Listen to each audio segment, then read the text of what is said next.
Channel को जरूर subscribe कर लीजिए। मैं डेली, वीकली और मंथली करंट अफेयर आप लोगों को प्रोवाइड कराता रहता हूँ इस चैनल पे। अब चलिए देखते हैं, स्टार्ट करते हैं। पहला क्वेश्चन है, जीव विज्ञान शब्द का प्रयोग सर्वप्रथम लैमार्क और ट्रेवीरेनस ने कब किया था? 1801 ईस्वी में किया था। इन दोनों का नाम याद रखिए, लैमार्क और ट्रेवीरेनस ने। दूसरा क्वेश्चन है, जीव विज्ञान में मधुमक्खी पालन के अध्ययन को क्या कहते हैं? मधुमक्खी के पालन के अध्ययन को एपीकल्चर बोलते हैं। कवक को अध्ययन को क्या कहते हैं? कवक के अध्ययन को माइकोलॉजी बोलते हैं, कवक को फंगस बोलते हैं। कीटों के अध्ययन को क्या कहते हैं? इंजेक्ट्स एंटोमोलॉजी बोलते हैं।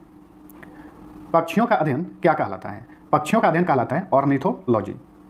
फलों के अध्ययन को क्या कहते हैं? फलों के अध्ययन को पोमोलॉजी कहा जाता है। शैवालों के अध्ययन को क्या कहा जाता है? फाइकोलॉजी।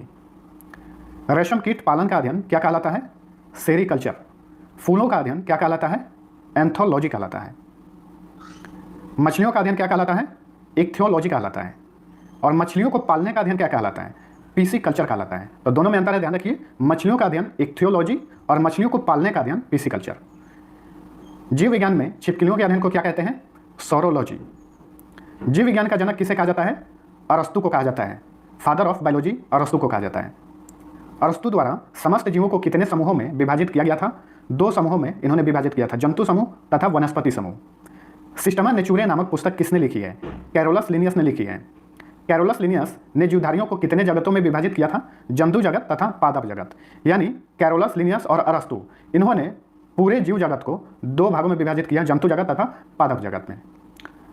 अगला क्वेश्चन है, आधुनिक वर्गीकरण का पिता किसे कहा जाता है? कैरोलस लिनियस को कहा जाता है। सर्वप्रथम जीवों के द्विनाम पद्धति को किसने शुरू किया था? कैरोलस लिनियस ने ही शुरू किया था।